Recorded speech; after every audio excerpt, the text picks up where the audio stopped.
काशी में पर्यटन को और बढ़ावा देने के लिए टूरिज्म डिपार्टमेंट के द्वारा जल्द ही 2 मंजिला क्रूज का संचालन किया जाएगा।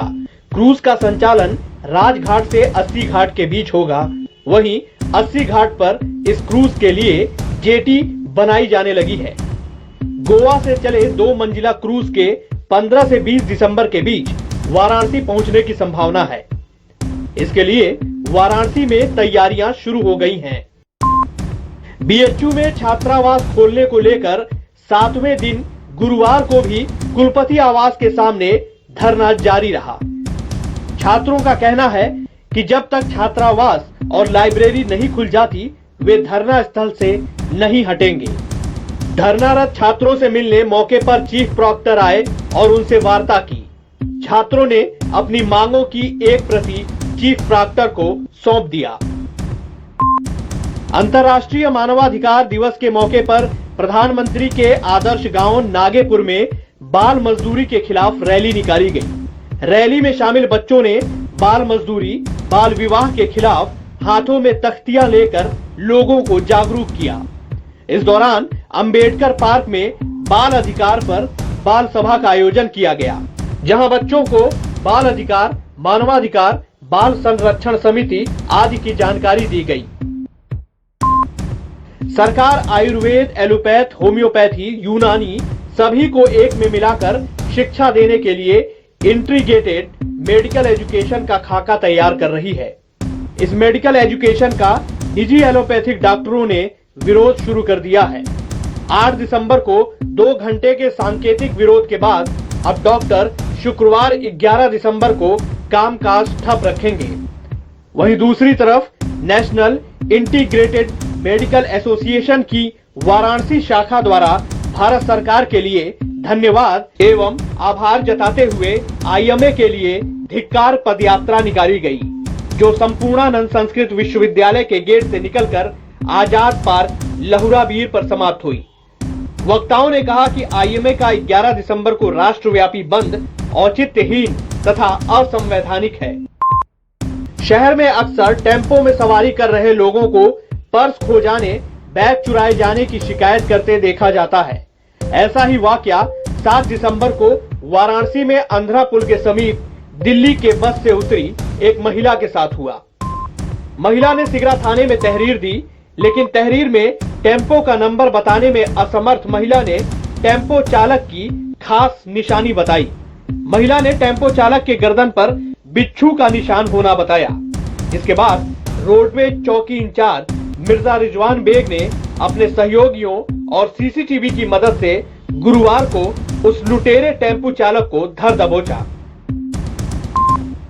विश्वनाथ धाम कॉरिडोर के तहत मणिकर्णिका घाट पर लगी चिमनियां और जलासेन घाट के पंपिंग स्टेशन को भूमिगत किया जाएगा। साथ ही मणिकर्णिका घाट पर लगे चिमनियों के ढेर को भी हटाया जाएगा। इसके लिए प्रशासन ने लकड़ी विक्रेताओं को एक पत्र जारी किया है। इस योजना के अंतर्गत मणिकर्णिका महाश्मशान का स्वरूप भव्य किया जाएगा। सारनाथ स्थित मूलगंध कुटी बौद्ध विहार मंदिर में गुरुवार को खाली भूमि पर कई प्रजातियों के करीब 100 से अधिक पौधों का रोपण किया गया। पौधारोपण कार्यक्रम के तहत कई प्रजातियों के पौधे लगाए गए। इसमें औषधियों के भी कई पौधे लगाए गए। प्रधानमंत्री नरेंद्र मोदी के संसदीय क्षेत्र वाराणसी में इंडियन जापानीज कोलैबोरेशन से बन रहा विश्व स्तरीय सुविधा वाला कन्वेंशन सेंटर रुद्राक्ष अब अंतिम चरण में पहुंच गया है। गुरुवार को जिलाधिकारी कौशल राज शर्मा और नगर आयुक्त गौरांग राठी ने निर्माणाधीन रुद्राक्ष कन्वेंशन सेंटर का निरीक्षण किया। प्रधानमंत्री के ड्रीम प्रोजेक्ट्स में से एक रुद्राक्ष कन्वेंशन सेंटर लगभग 200 करोड़ की लागत से बन रहा है।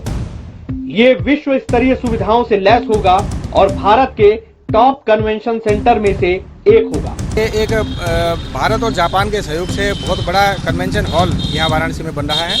इसका नाम रुद्राक्ष है और आज इसी रुद्राक्ष प्रोजेक्ट की कंस्ट्रक्शन के कार्य की प्रगति की समीक्षा करने के लिए कमिश्नर सर और नगर निगम और हम लोगों की टीम यहाँ पे आई हुई है। इसका जनरली मंथली परीक्षण किया जाता है। माननीय मुख्यमंत्री जी के द्वारा भी इसका विजिट किया गया था। इसमें थोड़ा कोरोना की वजह से जो डिले हुआ है उसी डिले को कैसे जल्दी से मेकअप किया जाए और कितनी जल्दी इसका काम कराया जाए उसी की आज समीक्षा की गई है। कुछ कुछ कार्य हैं जो लगभग पूरे होने को आ गए हैं, कुछ इसके अंदर फर्निशिंग होनी है, कारपेट और कुर्सियों का कार्य होना है, वो कार्य अभी 15-20 दिन के बाद शुरू होगा। कुल मिला के अभी भी 2 महीने करीब इस प्रोजेक्ट में लगेंगे, परंतु तेज़ी से ये कार्य हो इसके लिए CPWD को और कंस्ट्रक्शन एजेंसी फुजीता है, इनको निर्देश दिए गए हैं। फिर 15-20 दिन के बाद इसका दोबारा परीक्षण किया जाएगा। इसकी रिपोर्ट्स हैं वो भी भारत सरकार के शहरी विकास मंत्रालय को भेजी जा रही हैं। हमारा प्रयास है कि जल्दी जल्दी ये प्रोजेक्ट पूरा हो और जल्दी जल्दी इसका उद्घाटन हो ताकि शहरवासियों को इसका लाभ मिल सके। वाराणसी में रविवार शाम हुए नाव हादसे में 4 युवकों की डूबने से मौत हो गई थी। इस संबंध में भेलूपुर पुलिस ने मुकदमा दर्ज करते हुए नाविक मनोज कुमार साहनी को गिरफ्तार कर लिया है। इस हादसे का कारण मनोज ने जहां शराब के नशे में धुत युवक का सेल्फी लेते समय नाव से गिरना बताया था, वहीं हादसे में बची युवतियों ने कम क्षमता की नाव में अधिक यात्री बैठाने से नाव में पानी भर जाने को हादसे का कारण बताया। वाराणसी में गुरुवार को कोरोना के 90 नए मामले सामने आए, जबकि बीते 24 घंटे में 3 कोरोना संक्रमित मरीजों की मौत भी हुई है। गुरुवार को 65 मरीज होम आइसोलेशन से स्वस्थ होने के बाद डिस्चार्ज किए गए हैं, जबकि 1 मरीज स्वस्थ होने के बाद अस्पताल से डिस्चार्ज हुए। जिले में कोरोना से मरने वालों का आंकड़ा 329 पहुंच चुका है। वहीं अब तक 20,087 कोरोना पॉजिटिव मरीज वाराणसी में मिल चुके हैं। इनमें से 18,918 लोग स्वस्थ हो चुके हैं, जबकि एक्टिव केसों की संख्या 840 है।